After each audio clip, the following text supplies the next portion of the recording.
दोनों एक दूसरे से काफी ज्यादा रिलेटेड है। करंट जो होता है ना, क्लास 10 में तुम लोग पढ़े हो, current actually flow of electron होता है ना। फ्लो ऑफ इलेक्ट्रॉन, उसी को हम लोग करंट बोलते हैं। जितना ज्यादा इलेक्ट्रॉन एक सेकंड में फ्लो करेगा वो करंट। और इलेक्ट्रोस्टैटिक में भी चार्ज से, मतलब दोनों चैप्टर जो है ना वो चार्ज से ही रिलेटेड है। अंतर सिर्फ इतना है ना कि यहाँ पर जो चार्ज होगा ना, चार्ज कितने टाइप के होते हैं?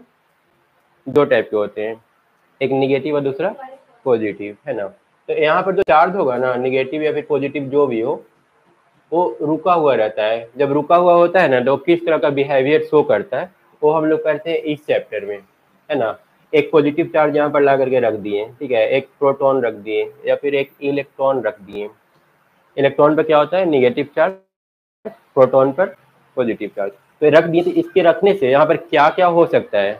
ये इसको अट्रैक्ट करेगा कि रिपेल करेगा, ये इस पर कितना फोर्स लगाएगा, वो सब के बारे में जब हम लोग स्टडी करते हैं ना तो वो चलाता है इलेक्ट्रोस्टैटिक्स के अंदर।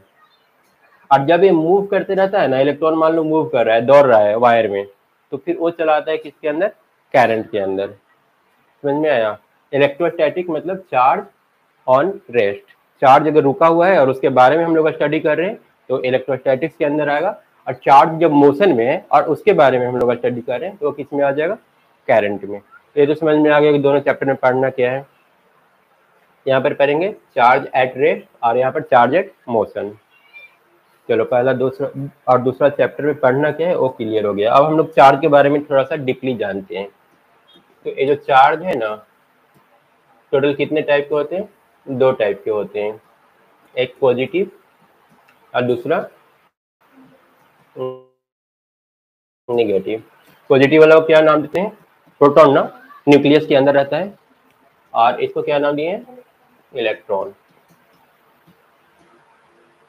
ये जो प्रोटॉन रहता है ना, किसी भी एटम को पकड़ लो तो एटम के अंदर न्यूक्लियस होता है, न्यूक्लियस के अंदर बंद होता है ना। प्रोटॉन न्यूक्लियस के अंदर बंद होता है, इसको हम लोग बाहर नहीं निकाल सकते हैं। और इलेक्ट्रॉन जो होता है वो बाहर में रोटेट करते रहता है ना।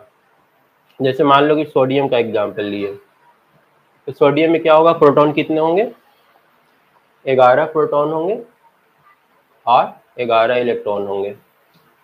सोडियम के अंदर ना न्यूक्लियस में टोटल 11 ठो प्रोटॉन होता है और बाहर में 11 ठो इलेक्ट्रॉन होता है। हम लोग पढ़ते हैं ना कि करंट इलेक्ट्रॉन के मतलब फ्लो है। एक्चुअली प्रोटॉन अंदर में बंद है, इसे निकाल पाना पॉसिबल नहीं है। जब भी बाहर निकलेगा तो इलेक्ट्रॉन ही निकलेगा। तो अभी सोडियम पर टोटल चार्ज कितना है? 11 को पॉजिटिव, 11 को निगेटिव, कुल मिलाकर के 0, है ना। लेकिन हम लोग पढ़ते हैं कि सोडियम कभी कभी जो रहता है ना, सोडियम प्लस रहता है और कभी कभी सोडियम माइनस रहता है। इसके पीछे क्या रीजन है ना? ऐसा लिखा हुआ देखी हो ना, Cl minus Na plus, chemistry में ऐसा पढ़ी होगी ना। तो फिर एक कैसे होता है? तो देखो एक्चुअली होता क्या है ना, कभी कभी कि जैसे अभी इसके पास 11 प्रोटॉन है, 11 इलेक्ट्रॉन है। अब क्या किया ना कि सोडियम को कहीं से एक एक्स्ट्रा इलेक्ट्रॉन ला करके हम दे दिए, ठीक है। तो इलेक्ट्रॉन जंप करके आ जाएगा इस पर आ जाएगा। तो अब क्या हो जाएगा? 11 प्रोटॉन प्लस 12 इलेक्ट्रॉन, एक इलेक्ट्रॉन ज्यादा हो गया ना, तो इसलिए हम लोग यहाँ पर सोडियम माइनस लिख देते हैं। इलेक्ट्रॉन ज्यादा हो गया तो माइनस और प्रोटॉन ज्यादा हो जाएगा तो प्लस। प्रोटॉन ज्यादा कैसे होगा? प्रोटॉन तो हम लोग इसमें ला करके दे नहीं सकते, कहाँ से लाएंगे? जहाँ से लाएंगे तो न्यूक्लियस में बंद होगा, है ना। वहां से निकालना तो मुश्किल है। तो देखो प्रोटॉन हम लोग कहीं से लाते नहीं है, एक्चुअली इसी का एक इलेक्ट्रॉन कहीं चला जाएगा ना, तो क्या हो जाएगा? 10, एक इलेक्ट्रॉन चला गया तो 11 प्रोटॉन और 10 इलेक्ट्रॉन हो जाएगा ना। तो अभी क्या हो गया? अभी एक प्रोटॉन इसमें ज्यादा हो गया, एक पॉजिटिव चार्ज ज्यादा, इसलिए पॉजिटिव। ठीक है ना। हम ये बताना चाह रहे थे कि निगेटिव या पॉजिटिव जो भी चार्ज आता है वो सिर्फ और सिर्फ इलेक्ट्रॉन के आने या फिर जाने से होता है। कभी हम लोग प्रोटॉन को ला नहीं सकते या प्रोटॉन को निकाल नहीं सकते। जो भी काम है वो किसका है? इलेक्ट्रॉन का है। तो ये तो समझ में आ गया। नोट करने की जरूरत है कि वीडियो से देख लोगी, घर पर वीडियो मिल जाएगा तुमको, घर पर जाकर के इसको देख सकती हो। चलो, 2 टाइप का होता है। अब लाइक चार्जेस के बीच में क्या होगा? लाइक चार्जेस और एक तो अपोजिट चार्जेस। अनलाइक या अपोजिट लिख सकते हैं। इसमें क्या होता है? लाइक वाला में सेम रहा तो पॉजिटिव पॉजिटिव रहा तो लाइक मतलब पॉजिटिव पॉजिटिव, इसमें होगा रिपल्सन। और पॉजिटिव और निगेटिव का अट्रैक्शन। ठीक है, ये सारा देखो तुम्हारे नोट्स में लिखा हुआ है, अभी हम जो कुछ भी बताएं। सबसे पहले दे रखा है कि डिफिनेशन क्या है चार्ज का। Charge is a property associated with matter, मतलब कि चार्ज एक तरह का प्रॉपर्टी है, एक तरह का गुण है, और वो मैटर के साथ एसोसिएटेड है, मतलब कि उसका वेट कुछ न कुछ होगा, बिना वेट के चार्ज पॉसिबल नहीं है।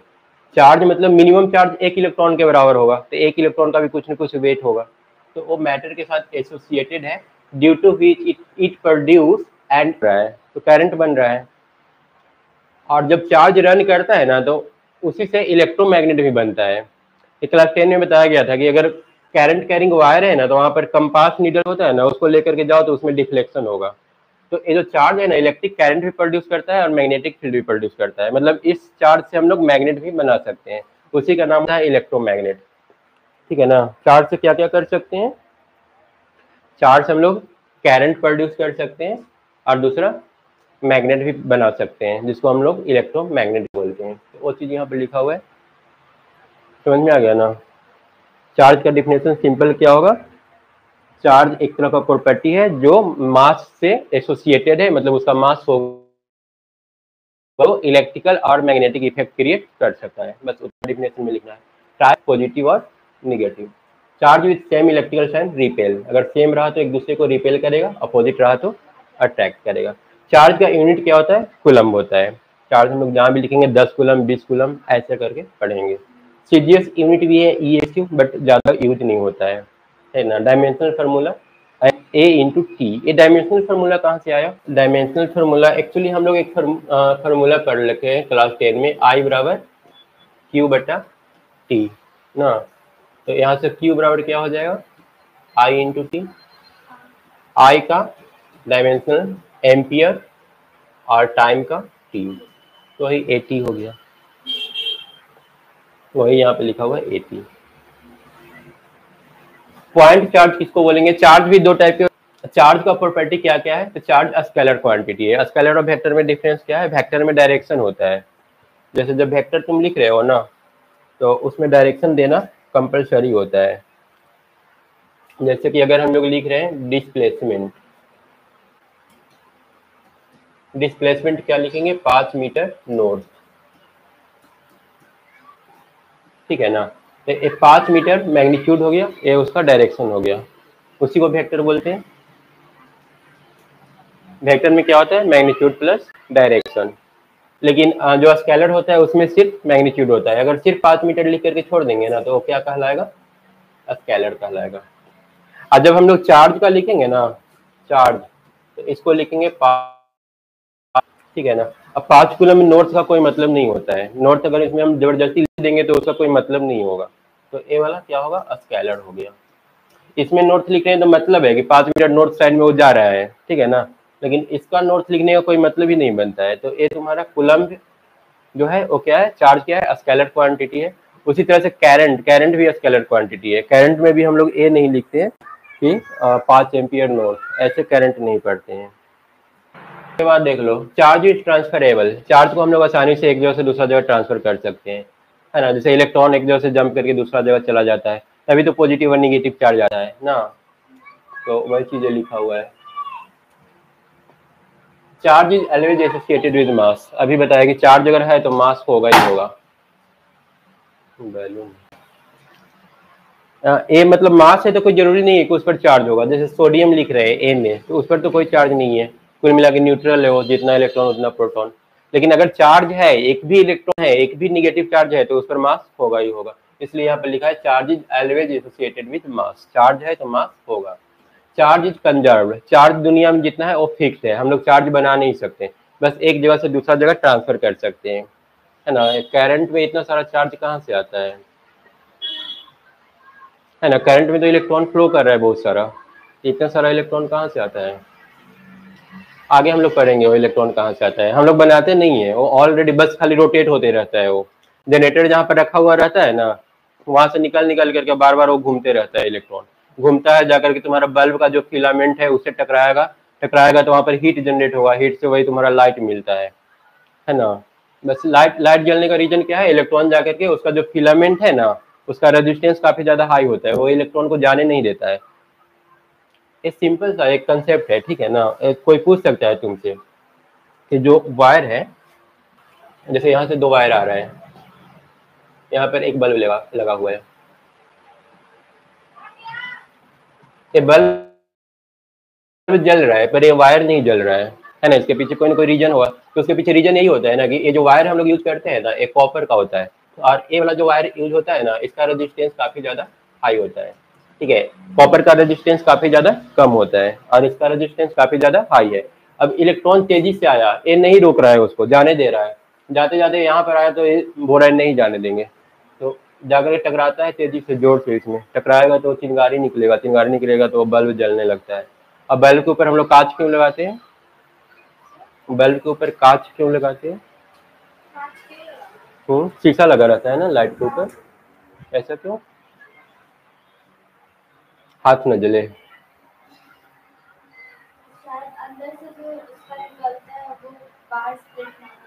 नहीं, वो इसलिए किया हुआ रहता है ना, अगर हम लोग एक्चुअली ये जो बल्ब का जो ये मतलब शीशा कांच होता है ना, कांच के अंदर इनर्ट गैस भरा हुआ रहता है।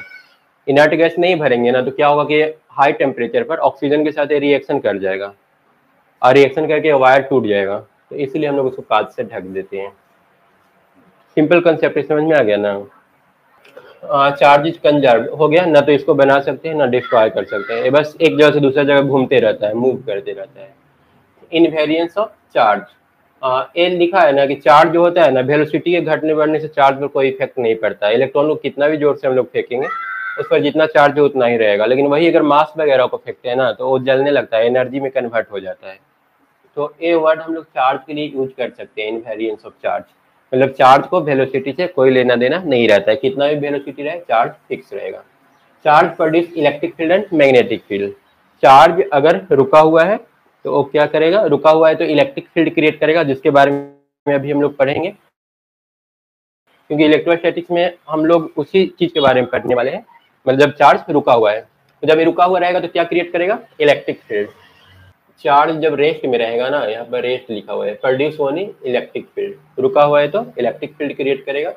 If the charge particle is unaccelerated motion, मतलब सिंपल अगर रन कर रहा है, दौड़ रहा है, जैसे वायर में जब करंट इसमें जो फ्लो कर रहा है ना, इसमें जो तुम्हारा चार्ज है वो रन कर रहा है, उसमें एक्सिलरेशन नहीं है, एक वेलोसिटी नॉर्मल वेलोसिटी से रन कर रहा है, तो वहां पर तुम्हारा इलेक्ट्रिक करंट देखने को मिलेगा और दूसरा मैग्नेटिक फील्ड देखने को मिलेगा, ठीक है। तीन केस बन रहा है, एक रेस्ट वाला, चार्ज जब रुका हुआ है तो क्या क्रिएट करेगा, इलेक्ट्रिक फील्ड। चार्ज जब अनएक्सिलरेटेड है, एक्सिलरेटेड और अनएक्सिलरेटेड दोनों में क्या फर्क है, एक्सिलरेशन मतलब उसका वेलोसिटी कंटिन्यू बढ़ रहा है, या तो घट रहा है या बढ़ रहा है, और अनएक्सिलरेटेड मतलब उसका वेलोसिटी फिक्स है, पर वेलोसिटी है, और जब वेलोसिटी है तो करंट जनरेट होगा, और हम बताया कि जब करंट फ्लो करता है तो उसमें मैग्नेटिक फील्ड होता ही होता है, वहाँ पर कंपास नीडल को लेकर के जाएंगे तो उसमें डिफ्लेक्शन होगा, तो यहाँ पर मैग्नेटिक फील्ड भी जनरेट होगा। मैग्नेटिक फील्ड को हम लोग बी से रिप्रेजेंट करेंगे।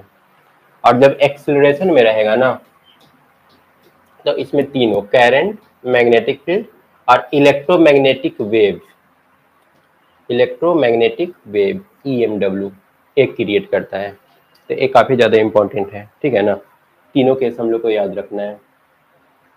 एक्सिलरेशन में रहेगा तो इलेक्ट्रिक मैग्नेटिक फील्ड और साथ में एनर्जी रेडिएट करता है जो कि इलेक्ट्रोमैग्नेटिक वेव के फॉर्म में होता है। तो यहाँ पर IB और EMW का मतलब इलेक्ट्रोमैग्नेटिक वेव। इलेक्ट्रोमैग्नेटिक वेव भी हम लोग को पढ़ना है आगे के चैप्टर में, क्लास 12th में ये सब पढ़ना है। इलेक्ट्रिक फील्ड तो अभी इसी चैप्टर में पढ़ोगी, करंट 2 नंबर चैप्टर में पढ़ोगी, मैग्नेटिक फील्ड 3 नंबर चैप्टर में पढ़ोगी, और इलेक्ट्रोमैग्नेटिक 4 नंबर चैप्टर में पढ़ोगे। सारा कुछ हम लोग को करना है अभी 12th में। Charge reside on the surface of conductor. Charge जब भी रहेगा ना तो कहाँ पर रहेगा, कंडक्टर के सरफेस पर रहेगा। ऐसा क्यों, जैसे कि ये तुम्हारा कंडक्टर है ना, अगर हम मान लो कि इसमें इलेक्ट्रॉन हम डाल दिए बहुत सारा, तो इलेक्ट्रॉन तेजी से हम लोग फेंके तो इलेक्ट्रॉन सारा अंदर आ गया, ठीक है। जैसे ही अंदर आएगा ना, हम लोग पढ़े कि लाइक चार्जेस के बीच में क्या होता है, रिपल्सन होता है ना, रिपल्सन होता है। तो ये सारा एक दूसरे को धक्का देना शुरू करेगा, सब दूर भागने लगेगा और भाग करके सब कहाँ पर आ जाएगा, सरफेस पर। तो इसीलिए बोलते हैं charge always reside on surface of conductor, conductor के हमेशा सरफेस पर रहेगा। कभी ये पूछा जाता है कि एक बबल है, ठीक है ना, सॉफ्ट का बबल है और उस पर हम बहुत सारा इलेक्ट्रॉन डाल दिए। ये सॉफ्ट का बबल है, ठीक है ना, इस पर हम लोग बहुत सारा इलेक्ट्रॉन डाल दिए। तो इलेक्ट्रॉन डालने से इस बबल का साइज घटेगा या फिर बढ़ेगा या फिर सेम रहेगा? ये तो चिपका हुआ रहेगा इस बबल के साथ। हाँ बाहर रहेगा, लेकिन फिर भी बाहर रहेगा तो भी थोड़ा बहुत तो रिपल्सन होगा इस सब के बीच में, है ना, थोड़ा बहुत रिपल्सन होगा ना। तो एक क्या होगा, थोड़ा सा बड़ा हो जाएगा बबल, थोड़ा दूर दूर हो जाएगा सारा।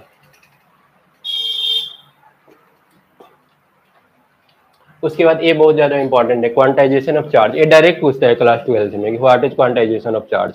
तो क्वांटाइजेशन ऑफ चार्ज का मतलब ये होता है कि इलेक्ट्रॉन जो होता है कभी आधा इलेक्ट्रॉन जंप नहीं करेगा या 1/4 नहीं करेगा, या तो 1 करेगा या फिर 2 करेगा, 3 करेगा, 2.5 कभी नहीं करेगा। तो वही होता है इंटेग्रल मल्टीपल, 1 2 3 4, इसी को बोलते हैं क्वांटाइजेशन ऑफ चार्ज। कोई पूछेगा क्वांटाइजेशन ऑफ चार्ज क्या है, तो हम लोग जवाब देंगे कि इलेक्ट्रॉन जो होता है ना एक बॉडी से दूसरे बॉडी पर जब ट्रांसफर होता है तो हमेशा इंटेग्रल मल्टीपल के फॉर्म में होता है। ये सारा इंटीजर है तो इसलिए इंटेग्रल मल्टीपल।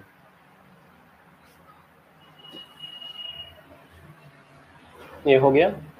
यहाँ पे बोला है Q बराबर n इंटू ई, जहाँ पर n का वैल्यू होगा 0 1 2 3, मतलब या तो एक इलेक्ट्रॉन या फिर 2 या फिर 3 ऐसे करके। उसके बाद है comparison between charge and mass. Mass में क्या अंतर है, एक बार पढ़ लो तो इसको। चार्ज इज क्वांटाइज्ड, वही मतलब चार्ज हमेशा या तो एक इलेक्ट्रॉन या फिर 2 इलेक्ट्रॉन जाएगा, है ना। लेकिन मास का वैसा नहीं है, मास तो 100 ग्राम 150 ग्राम 200 ग्राम कितना भी ट्रांसफर हो सकता है ना। तो वही लिखा है चार्ज इज क्वांटाइज्ड, मतलब चार्ज हमेशा इंटीग्रल मल्टीपल में मूव करता है, पर मास वैसा नहीं है, मास जितना मन उतना चला जाएगा। इलेक्ट्रिक चार्ज इज कंजर्व, मतलब चार्ज को कम या ज्यादा नहीं किया जा सकता, दुनिया में जितना चार्ज है वो फिक्स्ड है। लेकिन मास वैसा नहीं है, मास क्यों घटते बढ़ते रहता है? हाँ मास घटते बढ़ते रहता है। मास क्यों घटते बढ़ता है, अगर तुम यहाँ से एक बड़ा सा पत्थर उठा करके बहुत जोर से फेंक दोगे ना तो वो गर्म होकर के जलने लगेगा, और उसका वेट अगर 1 kg है ना तो थोड़ा देर बाद वो हो सकता है कि आधा किलो बच जाए। इसीलिए बोलते हैं मास कंजर्व नहीं है, मास घटता बढ़ता है, एनर्जी के फॉर्म में कन्वर्ट हो जाता है। लेकिन इलेक्ट्रॉन जितना है ना दुनिया में वो फिक्स है, उसको कितना भी जोर से फेंको जल जाएगा, लेकिन तब भी वो चार्ज उतना रहेगा ही रहेगा। ये फर्क हो जाता है। और चार्ज वाला जो फोर्स होता है अट्रैक्टिव भी हो सकता है, रिपल्सिव भी हो सकता है, 5 नंबर पॉइंट है ना। लेकिन बॉडी वाला मास के बीच में क्या होता है, दो मास के बीच हमेशा अट्रैक्शन होता है। ये पढ़ी हो, कहाँ पर पढ़ी थी ये? ग्रेविटेशनल फोर्स हम लोग पढ़े हैं ना, G m m/r², उसी से। ये वाला जो होता है ना हमेशा अट्रैक्टिव होता है। अब जैसे अर्थ हम लोग को खींच रहा है ना, हम लोग ऊपर अगर उछलते नहीं है तो फिर से वापस नीचे आ जाते हैं। क्यों? क्योंकि हम भी एक बॉडी है, हमारा मास m1 है, अर्थ का मास m2 है, दोनों के बीच हमेशा क्या हो रहा है, अट्रैक्शन हो रहा है। दुनिया में जितने भी वस्तु है सारे एक दूसरे को अट्रैक्ट कर रहे हैं, लेकिन मास उनका कम है ना, इसलिए वो पता नहीं चलता है। लेकिन वही अर्थ का लो, सन का लो, ये सब का मास काफी ज्यादा है, तो ये सब क्लीन पता चलता है कि एक दूसरे को अट्रैक्ट कर रहा है। सन अगर अर्थ को अट्रैक्ट करना बंद कर देना तो क्या होगा? ये तुम्हारा सन है, और जो हमारा अर्थ है ना वो इस तरह से घूमते रहता है ना, घूमते रहता है। तो इसको कोई घुमाने वाला नहीं है, ऐसा कोई भगवान का रूल नहीं है कि तुम गोल गोल ही घूमो। एक्चुअली ये जो अर्थ है ना भागना चाहता है इधर, पर सूर्य उसको जाने नहीं दे रहा है, अपने तरफ खींच रहा है। तो एक तो फोर्स इधर और एक तो फोर्स इधर, दोनों मिलकर के बैलेंस हो जा रहा है, तो न ये इधर जा रहा है अर्थ, न इधर जा रहा है, इधर मुड़ जा रहा है। फिर यहाँ पर अगर इधर भागना चाहता है, तो फिर से वही प्रॉब्लम, उधर भागना चाहेगा तो ये इसको इधर खींचेगा सन, और ये इधर भागना चाह रहा है तो बीच वाला रास्ता चूज कर लेता है। इस तरह से गोल गोल घूम रहा है, मतलब सन जो है ना अर्थ को अपनी तरफ खींच रहा है, इसीलिए गोल गोल घूम रहा है। अगर खींचना बंद कर देना तो कहीं दूर भाग जाएगा अर्थ। तो समझ में आ गया क्या क्या पॉइंट था? पहला, electric charge can be positive, negative, zero, सही है। Mass of body is positive, mass हमेशा क्या होगा, पॉजिटिव। मास हमेशा 100 ग्राम 200 ग्राम, माइनस 100 ग्राम में ऐसा कुछ नहीं होता है ना। हम लोग जाएंगे कभी ये नहीं बोलेंगे माइनस 100 ग्राम शुगर दे दो, ऐसा तो होता नहीं है कभी। चार्ज भी होता है तीनों, electron, negative, positive, zero. Charge carried by a body does not depend on velocity, तो हम लोग पढ़ ही लिए हैं, मास वेलोसिटी पर डिपेंड करता है, फार्मूला याद करने की जरूरत नहीं है। चार्ज इज क्वांटाइज, ए नॉट क्वांटाइज, ए हमेशा कंजर्व है, ए कंजर्व नहीं है। ए अट्रैक्टिव रिपल्सिव, दोनों में से कुछ भी हो सकता है, लाइक और अनलाइक चार्ज डिपेंड करता है उस पर, और ए हमेशा अट्रैक्टिव। क्लियर है ना सारा? इसमें से सारा मत याद रखना, यहाँ पर देखो कम से कम 8 पॉइंट दिया हुआ है ना, एग्जाम में लिखने के लिए आएगा कि प्रॉपर्टी चार्ज का क्या है, तो इसमें जो तुमको इजी लगेगा ना कम से कम 5 याद रख लेना। और जो मतलब इंडिविजुअल पूछता है कि what is quantization of charge, ये तुमको याद रखना है। उसके बाद है मेथड ऑफ चार्जिंग, हम किसी बॉडी को कितने तरीके से चार्ज कर सकते हैं।